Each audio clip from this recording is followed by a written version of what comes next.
జిల్లా బద్వేల్ పట్టణం స్థానిక వైఎస్ఆర్సీపీ కార్యాలయంలో బద్వేల్ శాసన సభ్యురాలు డాక్టర్ దాసరి సుధా మాట్లాడుతూ కొన్ని యూట్యూబ్లలో నా అభిప్రాయంతో సంబంధం లేకుండా ఎటువంటి విచారణ లేకుండా కొన్ని కథలు వల్లి కథనాలుగా ప్రచారం చేస్తారు. దీనిని మొదటిగా ఖండిస్తున్నారు. మీడియా స్వేచ్ఛ కొంతమంది ద్వారా దుర్వినియోగం అవుతోందని, నేను పార్టీ మారుతున్నానని, పలానా పార్టీలో చేరబోతున్నానని కథనాలు ప్రచారం చేయడం ఆమె అసహనం వ్యక్తం చేశారు. మా కుటుంబం కాంగ్రెస్ పార్టీలో ఉండేదని, నా భర్త డాక్టర్ వెంకట సుబ్బయ్య దివంగత వైఎస్ రాజశేఖర్ రెడ్డి మరణం అనంతరం ఆయన మీద అభిమానంతోనే జగనన్నతో కలిసి నడిచామని, నా భర్తకు 2 పర్యాయాలు టికెట్ రాకుండా పరిస్థితులు ఏర్పడ్డా జగనన్నతో కలిసి నడిచామని, దురదృష్టవశాత్తు నా భర్త మరణించడంతో పార్టీ అధినేత వైఎస్ జగన్మోహన్ రెడ్డి మరియు ఎంపీ అవినాష్ రెడ్డి, నియోజకవర్గ పెద్దలు ఎమ్మెల్సీ డీసీ గోవిందరెడ్డి నన్ను ఓ సోదరిలా మహిళగా నాకు ఎంతో స్వేచ్ఛనిచ్చి నన్ను ప్రోత్సహించి రాజకీయంగా నా ఎదుగుదలకు వారు వెన్నుదన్నుగా నిలిచారని, నేను గాని నా భర్త గాని ఏదో ఆశించి రాజకీయాల్లోకి రాలేదని, పార్టీ మీద అభిమానంతో ఆ నాయకుల మీద నమ్మకంతో మేము పనిచేస్తామని, నా మరణం వరకు వారు వెంటే ఉంటానని, పార్టీ మారే ప్రసక్తే లేదని ఆమె స్పష్టం చేశారు. మీడియాలో ఒక కథనం ప్రశ్నించే ముందు ఆ అంశాలపై నిజానిజాలు వివరించి విచారణ జరిపి ప్రసారం చేయాలని, వాళ్ళ ఛానల్ ఎదుగుదల కోసం ఎవరి మీదనో బురద చల్లి లబ్ధి పొందాలనుకోవడం శోచనీయమని ఆమె విచారం వ్యక్తం చేశారు. కార్యక్రమంలో స్థానిక వైఎస్ఆర్సీపీ నాయకులు, కార్యకర్తలు పాల్గొన్నారు. ముందుగా మొన్న 30వ తేదీ సింహాచల దేవాలయంలో జరిగిన ఆ గోడకు అయితే మృతి చెందారో ఆ కుటుంబాలకంతా నా ప్రగాఢ సానుభూతి తెలుపుకుంటున్నాను.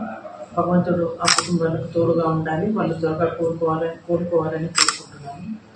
ఈరోజు ముఖ్యంగా మీ అందరితో నేను కొన్ని విషయాలు చర్చించాలని మిమ్మల్ని పిలవడం జరిగింది. ఈ మధ్య కాలంలో ఒక 2 యూట్యూబ్ ఛానల్స్ ఇట్లా బద్వేల్ ఎమ్మెల్యే పార్టీ మారుతున్నారని కొన్ని కథనాలు రావడం జరిగింది. నేను మీకు తెలియపరచుకోవడం ఏంటంటే, ఎవరైతే యూట్యూబ్ ఛానల్స్ నిర్వహిస్తున్నారో వాళ్ళకి నేను చెప్పదలుచుకున్నది ఏంటంటే, యూట్యూబ్ ఛానల్స్ అందరూ చేస్తున్నారు, ఓకే, మీరు ఒక లాంగ్ టర్మ్ లో క్రెడిబిలిటీ అనేది ఉండాలంటే ఏదైనా ఒక విషయాన్ని మీరు డైరెక్ట్ గా వెళ్ళి వాళ్ళ అభిప్రాయం తెలుసుకొని ఒక కథనం చేస్తే మంచిది. నాతో ఎవరు మాట్లాడింది లేదు, వాళ్ళు ఓన్ గా వాళ్ళే కూర్చొని వాళ్ళ ఇంట్లో ఒక కథనం రెడీ చేసి వాళ్ళ ఛానల్స్ లో వదిలేయటం ఎంతవరకు కరెక్ట్? బికాస్ అది మీరేదో చేసేస్తారు, మీ ఛానల్స్ ఫాలోవర్స్ కోసం, రేటింగ్ కోసం మీరు చేస్తారు, కానీ దాని ఇంపాక్ట్ ఇంకొక అవతల వాళ్ళ మీద ఎలా ఉంటుంది అనేది కూడా మనం గమనించుకోవాలి కదా. నేను ఒకటి రోజు మీ అందరికీ తెలియపరచుకోవడం ఏంటంటే, మా ఫ్యామిలీ, మా పేరెంట్స్ కానీ, మా హస్బెండ్ వాళ్ళ ఫ్యామిలీ కానీ ఫస్ట్ నుంచి కూడా మేము కాంగ్రెస్ ఫాలోవర్స్మే. అక్కడ నుంచి రాజశేఖర రెడ్డి సార్ మీద ఉన్న అభిమానంతో జగనన్న వెంట నడుస్తున్నాం మేము. సో మా హస్బెండ్ కూడా మీ అందరికీ తెలుసు, డాక్టర్ గా ఆయనకు 2 times కూడా టికెట్ రాని విషయం కూడా మీకు తెలుసు. 2009, 2014 లో కూడా ఆయనకి క్యాస్ట్ ఈక్వేషన్ లో ఆయనకి టికెట్ రాదు. అప్పుడు కూడా ఎన్నోసార్లు ఎంతో మంది, ఆయన డాక్టర్ గా ఉన్న సందర్భంగా ఆయనకు అన్ని పార్టీస్ నుంచి కూడా ఆయనకు ఫ్రెండ్స్ ఉండటము, అందరితో ఆయన కలివిడిగా ఉన్న విషయం కూడా మీ అందరికి తెలుసు. ఎన్నోసార్లు కూడా మీకు ఈ పార్టీలో టికెట్ రాలేదు, మీరు పార్టీ మారండి, మీకు టికెట్ వస్తుందని ఎంతో మంది సలహాలు ఇచ్చినప్పుడు కూడా మేము ఏదో పొలిటికల్ గా లబ్ధి పొందాలని మేము ఈ ఫీల్డ్ లోకి రాలేదు. సో మాకు ఈ పార్టీ మీద అభిమానము, ఈ పార్టీ యొక్క ఐడియాలజీ మాకు నచ్చింది కాబట్టి మేము ఈ జగనన్న అభిమానులుగా ఈ పార్టీలో కొనసాగాం. ఈ రోజు నేను మీ అందరికి కూడా బై ఎలక్షన్ లో మీ అందరికి కూడా నేను పరిచయం అయ్యాను. మీకు తెలియవచ్చుకోవడం ఏంటంటే, జగనన్న కానీ ఇక్కడ అధిష్టానం అవినాష్ రెడ్డి సార్ కానీ వీళ్ళందరూ కూడా నాకు సోదర సమానులుగా నా కుటుంబానికి ఆదుకున్నారు. ఈ రోజు నాకు అపాయింట్మెంట్ ఇవ్వలేదు విజయవాడకి వెళ్తేనే. నేను అసలు విజయవాడకి ఎప్పుడు వెళ్ళాను, నేను సార్ అపాయింట్మెంట్ ఎప్పుడు అడిగాను, వీళ్ళకి ఏదో తెలిసినట్టు ఇలా కథనాలు రాయటము ఖచ్చితంగా నాకైతే మనసు కష్టం అనిపిస్తుంది. జగన్ సార్ కానీ, అవినాష్ రెడ్డి సార్ కానీ, ఇక్కడ లోకల్ గా లీడర్స్ కానీ నేను ఫస్ట్ అదే చెప్పాను, ఇప్పుడు అదే చెప్తున్నాను. నాకు మా హస్బెండ్ లేకున్నా కూడా నాకు సోదరుల మాదిరి నన్ను ఈమెకి ఎవరు లేరు అని ఎంతో అభిమానంగా నన్ను దగ్గర తీశారు. ఇక్కడ మొత్తం బద్వేల్ ప్రజానికం కానీ అందరూ కూడా మా కుటుంబం పట్ల ఎంతో సహృదయంతో అందరూ మమ్మల్ని మాకు ఆ రికార్డ్ అయితే ఇస్తున్నారు. సో నేను మీ అందరికీ పత్రికా ప్రెస్ ముఖంగా నేను చెప్పడం ఏంటంటే, ఎప్పటికైనా మేము జగనన్న అభిమానులమే, ఆ పార్టీకే మా ఫ్యామిలీ మొత్తం, మా పిల్లలు కానీ నేను కానీ మేము ఈ పార్టీకే అభిమానులుగా ఉంటాం. ఈ రోజు అవకాశం ఇచ్చారు, పార్టీ పరంగా మేము పనిచేస్తున్నాం.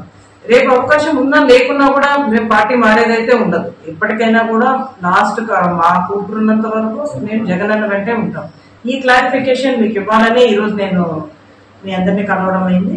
అది కూడా కాకుండా ఇక్కడ జరుగుతున్న పరిణామాలు కూడా అందరూ కూడా గమనించాలి. ఎందుకంటే కూటమి ప్రభుత్వం ఏదైతే హామీలు ఇచ్చారో ఆ దిశగా ఏమి వాళ్ళ కార్యాచరణ లేకపోవడాన్ని కూడా ప్రజలు అందరూ గమనించాలని కూడా చెప్తాను. రేపు అమరావతి పునః ప్రారంభం చేస్తా ఉన్నారు.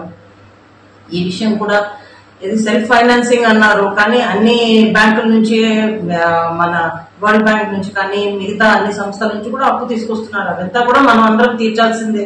సో ప్రజలందరూ కూడా గమనించాలా. కేవలం అమరావతి ఒకటే అభివృద్ధి చెందితే మిగతా ప్రాంతాలన్నీ ఏమైపోవాలి?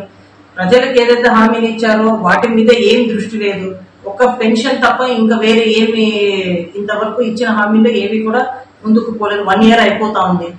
సో మనము ముందు అంతా రేపు అవకాశం ఉన్నా లేకున్నా కూడా మేము పార్టీ మారేదైతే ఉండదు. ఎప్పటికైనా కూడా లాస్ట్ మా కూతురున్నంత వరకు మేము జగనన్న వెంటే ఉంటాం. ఈ క్లారిఫికేషన్ మీకు ఇవ్వాలని ఈరోజు నేను మీ అందరినీ కలవడం అయింది. అది కూడా కాకుండా ఇక్కడ జరుగుతున్న పరిణామాలు కూడా అందరూ కూడా గమనించాలి. ఎందుకంటే కూటమి ప్రభుత్వం ఏదైతే హామీలు ఇచ్చారో ఆ దిశగా ఏమి వాళ్ళ కార్యాచరణ లేకపోవడాన్ని కూడా ప్రజలు అందరూ గమనించాలని కూడా చెప్తాను. రేపు అమరావతి పునః ప్రారంభం చేస్తా ఉన్నారు. ఈ విషయం కూడా ఇది సెల్ఫ్ ఫైనాన్సింగ్ అన్నారు, కానీ అన్ని బ్యాంకుల నుంచి, మన వరల్డ్ బ్యాంక్ నుంచి కానీ మిగతా అన్ని సంస్థల నుంచి కూడా అప్పు తీసుకొస్తున్నారు. అదంతా కూడా మనం అందరం తీర్చాల్సిందే.